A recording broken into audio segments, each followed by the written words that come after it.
شهدت العصور الوسطى قوانين مهمة لبطاركة وعلماء الكنيسة القبطية في العصر العربي. هنتكلم عن شرح موجز لهذه القوانين. القوانين الثالثة هي قوانين البابا كيرلس الثاني، ده جه بعد البابا خريستودولوس على طول.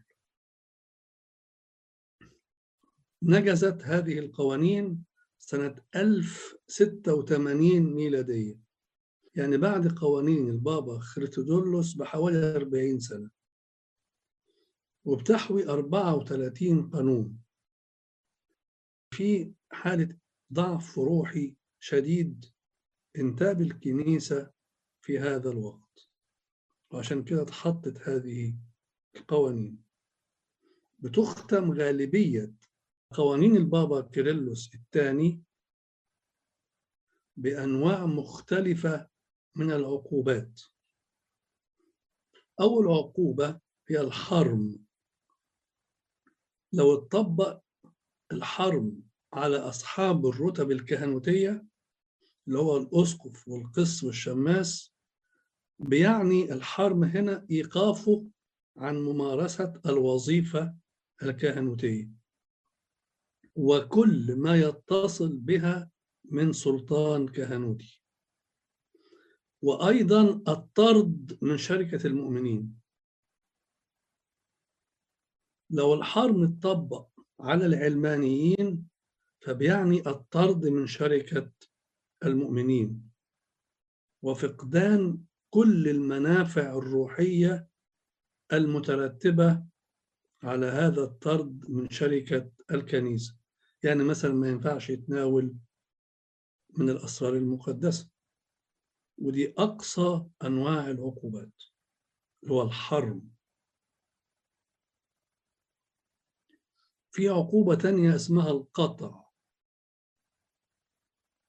فالقطع لو طبق على أحد رجال الإكليروس بيعني إيقافه عن ممارسة الوظيفة أو الخدمة الكهنوتية مع السماح له بالتناول من الأسرار المقدسة كأحد العلمانيين. العقوبة الثالثة اسمها المنع أو الربط. المنع بيعني منع من التناول من الأسرار المقدسة. الربط عقوبة بيوقعها الأسقف على واحد من أصحاب الرتب الكنسية التي تلي رتبة الأسقفية لمنعه من ممارسة وظيفته الكهنوتية أو الكنسية. ولو طبق هذا القانون واحد من الكهنة على حد من العلمانيين فبتعني تقييده أو منعه من ممارسة عمل معين. يبقى قوانين البابا كيرلس الثاني بتحوي عقوبات ثلاثة، هي الحرم والقطع والمنع أو الربط. القوانين الرابعة هي قوانين البابا غبريال الثاني ابن توريك. منذ زمن هذا الأب البطريرك صارت مصر مقرا للكرسي البطريركي له ولمن أتى من بعده من البطاركة، وخلى كنيسة الملاك ميخائيل بمصر القديمة اللي كان والده عمرها خلاها هي القلاية البطريركية. ودفن البابا غبريال الثاني ابن توريك في كنيسة أبي السفين بمصر القديمة اللي كان بيخدم فيها شماس قبل رسامته بطريركا.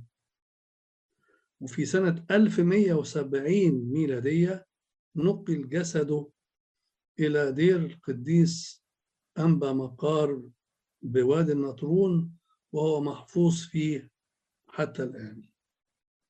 هذا البطريرك هو اللي أدخل استخدام اللغة العربية لغة أساسية في الصلوات الكنسية إلى جانب القبطية، لأنه لقى الشعب مش فاهم قبطي.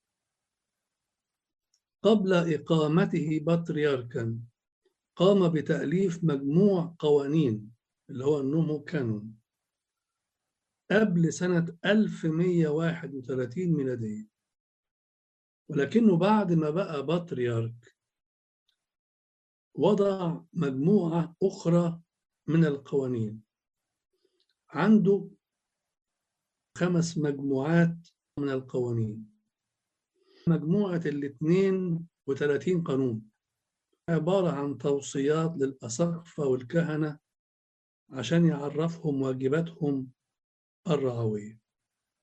وبعدين مجموعة من 10 قوانين بتختص بإقامة الطقوس وتوزيعها على الكهنة والشمامسة، وضرورة أن الشماس يقرأ قراءات جيدة في الكنيسة، ولو ما كانش يقرأ كويس يمتنع عن الخدمة. وهنا الكلام اللي أنا بقوله بيعني اللغة العربية. وبعدين عمل حاجة اسمها المختصر من قوانين الملوك، لخص فيها الكتاب الثاني من قوانين الملوك، كانت مكونة من 4 كتب، فله المختصر من قوانين الملوك، وله أيضا مختصر أحكام المواريث، أحكام الميراث في الكنيسة القبطية. آخر حاجة عملها قانون في خدمة البيعة، ولكننا لا نعرف شيئا عن هذا القانون حتى الآن.